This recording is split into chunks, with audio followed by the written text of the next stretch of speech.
নমস্কার, রান্নার আনন্দ চ্যানেলে আপনাদের সবাইকে স্বাগত জানাই। আজ আমি বানাবো কুমড়োর দুর্দান্ত একটা পদ। এটাতে কিন্তু একটা টুইস্ট মশলা ব্যবহার করা হয়েছে, তো আপনারা ভিডিওটা স্কিপ না করে পুরোটা দেখুন। তাহলে চলুন শুরু করা যাক।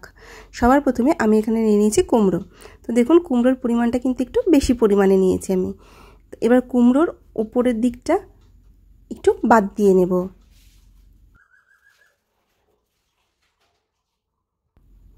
এবার কুমড়োটাকে সাইড দিয়ে প্রথমে একটু মোটা মোটা করে কাটবো।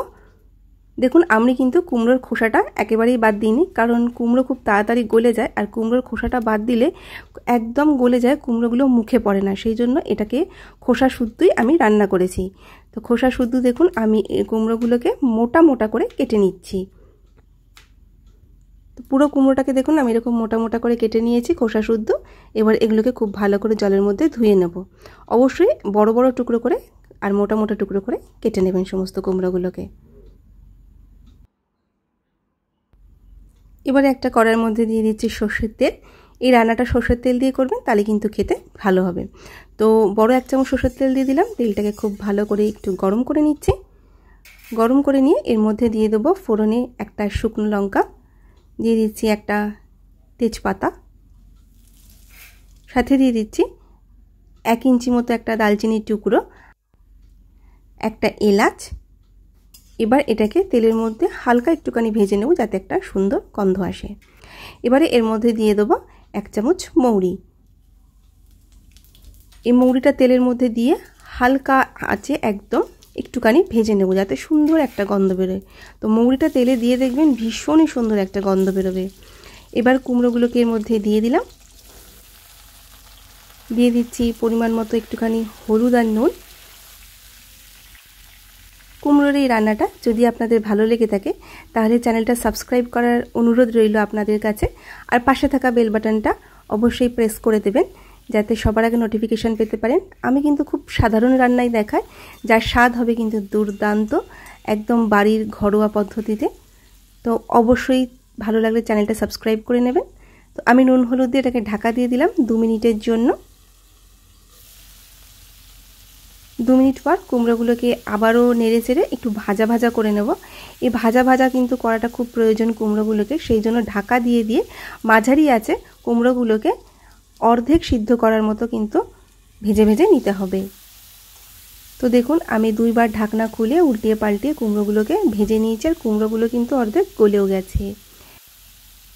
এবারে আমি দিয়ে দিচ্ছি 1 ইঞ্চি মতো আদাকে আমি গ্রেট করে নিয়েছি। আপনারা চাইলে আদাটা বেটেও দিতে পারেন। আর এখানে একটা টমেটোকে কুচি করে নিয়েছি, সেটাকে দিয়ে দিলাম। টমেটোটা খুব তাড়াতাড়ি গলে যাওয়ার জন্য দিয়ে দিচ্ছি অল্প একটুখানি নুন। এবার এটাকে মাঝারি আছে এইভাবে রেখে দেবো কিছুক্ষণের জন্য, যাতে টমেটোটা তাড়াতাড়ি গলেও যায় আর টমেটোর একটা কাঁচা গন্ধ চলে যায়। টমেটোটাকে আমি মিশিয়ে নিলাম। এবারে এর মধ্যে দিয়ে দেবো কিছু মশলা। দিয়ে দেবো এখানে অর্ধেক চামচ জিরের গুঁড়ো, সাথে দিয়ে দেবো অর্ধেক চামচ ধনের গুঁড়ো, দিয়ে দিচ্ছি অর্ধেক চামচ কাশ্মীরি লাল লঙ্কার গুঁড়ো। এটা রং হওয়ার জন্য, আপনারা স্কিপ করতে পারেন চাইলেই। দিয়ে দিলাম হলুদ গুঁড়ো অর্ধেক চামচ।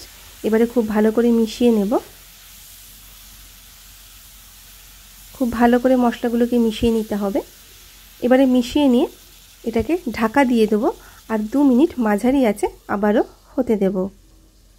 অবশ্যই রান্নাটা এইভাবে একবার বাড়িতে করুন, দেখুন দুর্দান্ত স্বাদ হবে। খেতে কিন্তু সবাই ভীষণ পছন্দ করবে, আঙুল চেটে খাবে।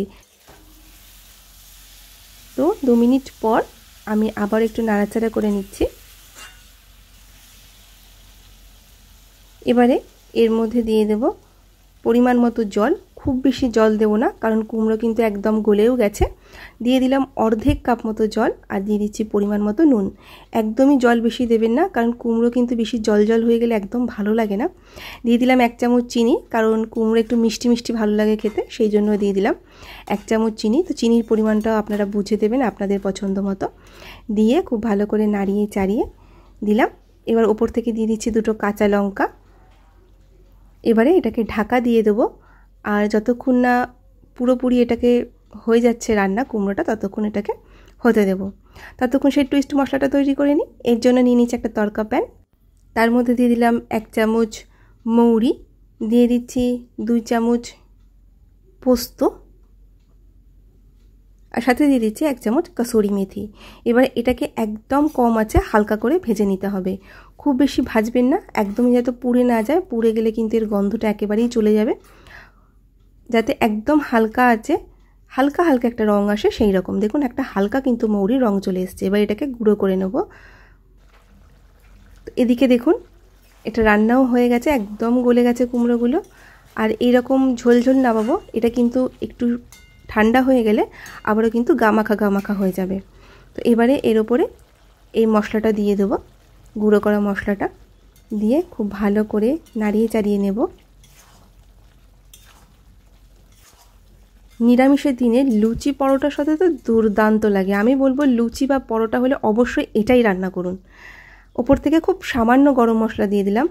অবশ্যই খুব সামান্য পরিমাণে গরম মশলা দেবেন, নয়তো কিন্তু যে মৌরি আর কসুরি মেথির যে গন্ধটা সেটা চলে যাবে বেশি পরিমাণে গরম মশলাটা ব্যবহার করলে। তো একদম খুব সামান্য একটু গরম মশলা ব্যবহার করবেন। তো এবারে নাড়িয়ে চাড়িয়ে নিলাম আর হিটটাকে বন্ধ করে দিয়ে ঢাকা দিয়ে দিলাম স্ট্যান্ডিং টাইমের জন্য। বাড়িতে এইভাবে অবশ্যই একবার কুমড়ো বানান, আর কেমন লাগলো আমাকে কমেন্টে জানাতে একেবারেই ভুলবেন না।